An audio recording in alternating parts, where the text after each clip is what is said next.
Hello, everybody. My name is John Baker, and welcome back to Music Review, episode 8. And we are covering. We're continuing the Metallica discography review, and today we are covering what is easily their most controversial and their most hated album ever, Saint Anger. Now, I have an interesting history with this album. I first heard it on a plane ride to Las Vegas, while I was going on vacation, and once we got to the Las Vegas airport, we were going to go to Seattle, and that's where we spent our vacation. And I wasn't angry like so many people were. I actually like this album to a certain extent, but the thing is, I was definitely confused out of my mind at first. Like, I was like, what is this? But, and it is definitely their worst album. Don't get me wrong. I think every single other Metallica album is better than this, just like every other fan in in the Metallica community. It's just that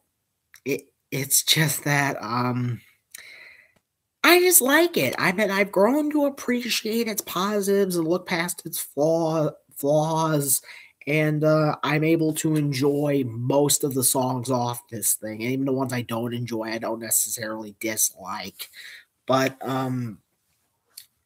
yes, this album has problems, and those problems are rooted in the background of this album and its god awful development. Now, after Load and Reload, they were going to they had the whole debacle where they sued Napster. Lars Ulrich sued Napster, which really made the public ticked off at them. They then in 2000 they released a single, a non-album single for the soundtrack for the film Mission Impossible 2 called I Disappear.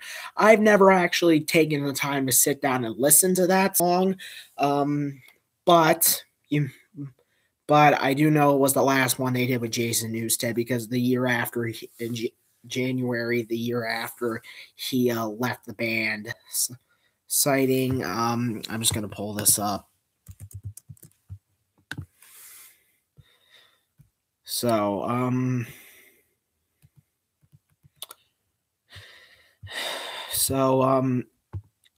due to private and personal reasons and the physical damage I've done to myself over the years while playing the music that I love, which is very vague and didn't really tell us much. But anyway, then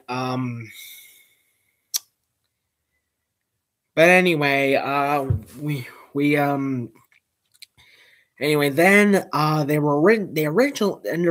original attempt to record this thing came to a halt when James Hetfield straight up left the band for over 6 months because he got so frustrated with his alcoholism and the tension between him and Ulrich, as well as the other bandmates, and the producer Bob Rock, that he just left and he checked himself into a rehab facility, and that's where he stayed for about 9 months. So yeah. During that time, the future of Metallica was definitely in doubt. We could have very well not gotten the next album. But I'm grateful it exists because it serves as a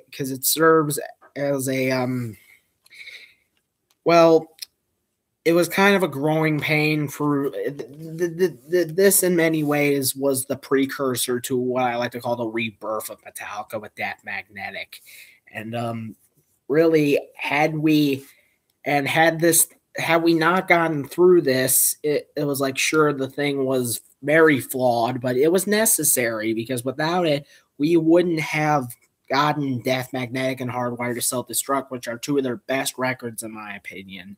So they're probably both of my top 5 favorite Metallica albums. But yeah, it's a very without if they had not gotten finished with this thing and had they not ever released it, Metallica wouldn't probably be around today. So yeah, and that very well could have happened. But anyway, so the artwork was designed by a guy named Pusshead, who's worked with them in the past. Pusshead is his nickname, not his real name, of course. But yeah, now many reviews of this album once it came out were positive. However, that is not what this album is remembered for. This album is remembered for the intense hatred it garnered on the fan base. And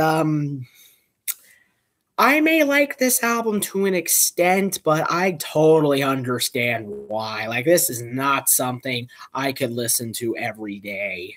Not even every week. It's got to be something I got to be in the right mood for, definitely. And you probably are asking yourself, what mood could that possibly be? Well, I don't even know. I don't even know how to describe it, but yeah. So it has 11 tracks on it. It's about 75 minutes, and the first thing you'll notice is the production. The production on this album is very, very poor, and that is the main problem with the album. The guitars sound fine to me. The guitars sound fine to me. In fact, I really love the guitar work on this album. But the bass, you can barely hear it. And once you can hear it, with the exception of like one bass line, it's like very muddled. And the drums. All you Metallica fans know exactly what I'm talking about. But for those of you who don't and are just getting introduced to Metallica through this series, yeah, the drums, Lars was mostly banging on his snare drum on his drum kit. And the snare, the actual snare part of the snare drum is what gives it like its crisp sound. He took that snare and he unhooked it for the entire 75-minute record. Now you might be thinking, well, that doesn't sound too bad. Does it help with my description that it makes it sound like he's banging on a garbage can? Yeah, it does. Ulrich actually attempted to get as precise recording for the drums as possible. Okay, I'm good with that. So he attached over 24 microphones to his drum kit, and I'm like, good idea, good on you. Only problem, it enhances, it does nothing but to enhance some of the most obnoxious drum sounds you will ever hear in your life. So yeah, the production remains a big sticking point in this album, and that is why it is my least favorite. But anyway, let's get into the thing itself. So first we have Frantic. Frantic is a good song in my opinion. I really like, although my lifestyle determines my death style is a really stupid line. And the chorus where it's like frantic, tick, tick, tick, tick, tick, tock. And it kind of builds up until he's like almost screaming it. I like that. I don't think it's that bad of a line. It's kind of weird, but I don't really think it's that bad of a line. By the way, the lyricism on this album isn't nearly as good either. I don't think it's terrible. I think in most places it's serviceable, but it's never excellent, or it's never excellent like it always was in places for a Metallica album. But yeah, lyricism, there is some problems with it. And in some places, and in some songs, we do get a couple pretty stupid lines. But yeah, the first thing you will notice is that snare drum on Frantic. But the guitars, really, this is the only part where I don't like the guitar tone. Like, it sounds way too washed out and sounds way too washed out. But and, fuzzy, but but hey, the song still manages to be good. I like the part where I like the part where he's like a rising tide pushes to the other side, and then we're in the company with the poor my lifestyle determines my death style line. But it's paired up nice with that line, so I can forgive it in that one spot. Um, so Yep, Frantic, pretty good, pretty good. And then next we have the title track, Sane Anger, which is a really great main guitar riff. And I like how he's hitting like the other drum, like was like bam, bam, bam, bam, the setup for the continuation of the main guitar riff. And good chorus, good chorus. It actually references two songs from their classic 1980s period, Damage Inc. off of Master of Puppets, and Hit the Lights off of Kill 'Em All. So that's pretty cool. That and then they have and then they and the songwriting here is probably the best on the album. It has some pretty interesting lines. And I really like the chorus. I like the verses. I really like everything about this song. It's a really good title track. It won a Grammy. I don't quite think it's Grammy worthy, but anything's pretty much Grammy worthy these days. So Saint Anger, not a good song. Next we got Some Kind of Monster, which is has a good chorus. However, I don't like on the "We the People." I don't like on that line how he's just banging the snare drum. It's kind of distracting, even now that I'm used to the snare drum. But it's got decent enough verses, and I like the bridge. I really love the bridge on this song. This is the cloud that swallows trust. This is the black that uncovers us. This is the face that you hide from. This is the mask that comes undone. And then in a really deep voice, they're saying, "Ominous Simon us, ominous Simon us." That sounds phenomenal. However, the only thing I don't like about the song is the last 10 to 15 seconds where they should have just ended on the guitar riff, but then it goes into like this weird distorted guitar solo that's like really short, but it sounds so washed out, and it contrasts with the rest of the song. They got it on it as short as it is, but I don't really like it. Next we have Dirty Window, and this is where the snares start to become a problem. They're really loud on this track, and I don't really care for that too much. But this track isn't one of my favorites. But I do like the chorus, projector, reflector. I like that. I know it's ridiculed a lot, but I like it. I like it. He thinks he's just listening. It's not really it's not really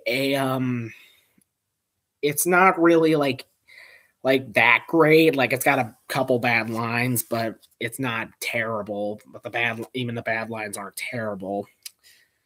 And actually, I have Invisible Kid, which is one of my least favorites on the album because, well, it goes on a bit too long. It could have been shortened by around 2 minutes. It goes on for like 8.5 minutes, and it's not really that necessary. But I do like the Invisible Kid, never see what he did. Got stuck where he hid, falling through the grid. That's a really catchy. That's really catchy. I do like that, and I do like the "I'm okay, just go away." That's actually not sung poorly. And Hetfield's vocals on this album, he was only allowed to be in the studio for about 4 hours a day, so it didn't exactly he didn't exactly have the best vocal performance. On one hand, I really like it because like raw and unhinged, and I like the feel it has. But on the other hand, his voice cracks in too many places for it to be that good of a vocal performance. And there's even one part in a song I'll get to later where he tries to do falsetto a couple of times, and that turns out like not like really high falsetto, but I'm talking like he tries like very briefly go into falsetto, and that doesn't really turn out too well. Like I said, the album is flawed. So Invisible Kid is pretty good. Invisible Kid is pretty good, but the bridge on this thing, the bridge is one of the reasons this is one of my least favorites on the album. Like he's like crooning the lines, and it just doesn't sound good at all. He tries to go in like falsetto almost, although not quite. And it's the worst part of the whole album, in my opinion. It is absolutely garbage. It's absolutely garbage, piece of garbage of a bridge, but oh well. The rest of the song's pretty good. And then next we have My World, which is one of my favorites on the album. I really like and as goofy and stupid as the not only do I not know the answer, I don't even know what the question is line is it's fun to sing. At least I do like the intensity at which he delivers it. Oh well, I mean it could be worse, I guess. They could have ripped lines from a Destiny's Child song. I don't know. I don't know. I think Lars Ulrich said like Reload. He jokingly said, "Oh, it was gonna sound like the Spice Girls." But anyway, My World's really good. I really like it. But next we get my second favorite on the album, which is my two favorites on the album are two songs that I actually think are among Metallica's best that they've ever done. With my favorite probably being in my top 30 favorite Metallica songs. The first of those is Shoot Me Again. This song, I don't care what anyone says, this song is fantastic. You have you have a really cool opening, a bass line that actually is good. Like My World had like one of two bass lines, but that one's like muddled, so it like doesn't. It's not really worth a dang. But then you get Shoot Me Again, which has a pretty good bass line as well. So it's like bow, bow, bow, bow. I like that. I really like that. And then it's got like a distorted guitar opening, and then you have a and then the chorus on this thing is just fantastic. All the shots I take, I spit back at you. I love it. And then there's like and then I love the intensity in which she's singing in the bridge. Wake the sleeping giant, wake the beast. That's really cool too. And lyrics on this thing, serviceable, not bad at all. And I like the verses. He can sing somewhat high without actually his voice cracking. He can do that in a couple of places on this album, so that's good. More the merrier. And next we have my least favorite on the album, Sweet Amber. This one just really never captivated me too much. I mean, it's got a good main riff. I like the melody in the verses, but like the opening line, "Wash your back so you don't stab mine." That really, until I listened to it this time for this review, it never really stood out to me as bad. But now I'm like, yeah, it's not terrible, but it's kind of poorly written. It's kind of poorly it's kind of a poor phrase to use in a song. But anyway, it's just kind of weird. And then we get it, and then we get. I do like the part where he's like, "Ooh, and she holds my hand." I really enjoy that. Again, good main riff, and but it's just not really that interesting. It's just not really that interesting. I just don't think it's that interesting. So so then we get the Unnamed Feeling, which is the song that everybody loves from this album, and it's at the bottom of my favorites list. I was originally going to put it as one of my least favorites because it got a really sluggish first half, and I don't really care for the verses that much, but the second half of this song is phenomenal. I love how they emphasize on the chorus more, which is what they should have done the entire freaking song, because the chorus is great. And it's like the unnamed feeling comes alive. It's obviously about anxiety, which I can relate because I remember one time I had like I had like a medicine that like a prescription medication that like would just give me this awful feeling of like dread and like I felt like I was about to have a panic attack. Like it was just I would just like it would make me cry. Like it was just bad. And then so I guess that's I can kind of relate to the song that way. But yeah, it would give me awful, awful anxiety. So I just refused to take it and they ended up taking me off it. So that was great. I didn't have to put up with that for very long, but still. And one of the lines in the song is, I wait for this train, my toes over the line. That's kind of dark, but still. And next we have my second least favorite on the album. I've grown to kind of fall a little bit out of favor with this song. I still like it. And it's called Purify. It's very noisy. It's by far the noisiest on the album. I think I think the noisiness works in its favor to an extent, but it's still noisy, so that kind of makes it a little bit incoherent and clearly not the best. So yeah, but I do like the intensity on it, but that's about it. Yeah, I just kind of grown to like be a little bit harsher towards this song. I mean, I like it still, but probably not one I'll come back to too often. But this one I always come back to. I'm gonna be coming back to for a while, and it's my favorite. It's one of my favorite Metallica songs of all time. The epic closer, All Within My Hands. Yes, it's the one that says kill, kill, kill, kill at the end. I don't mind that part, but that is not my favorite part of the song. I love this. It lyrically, it's okay. I mean, like, well, most of it's okay. And there's the love is control, die if I let go thing, and the bridge just makes no sense. So it's kind of got some bad lines in there, but I mean, like, the rest of it is so good. The parts that aren't bad are so good. It really is great. If this album didn't have horrible production, it probably get like a couple points higher than I'm gonna score it. So yeah, and if the lyrics were a bit better, but seriously, this is great, and I like the very tail end of the song after the kill kill kill part is over, and it's just like bah, they're slowing everything down or just playing the last few riffs, and then it just sounds real. And it was like you hear some of the guitar feedback. It's just perfect. It's all those subtle nuances that just really make it awesome to me. And James's vocals, he can do the vocals on this one mostly. The verses sound great. The chorus sounds great. The post chorus sounds great. Everything about this song is great. Like kill within my hands again.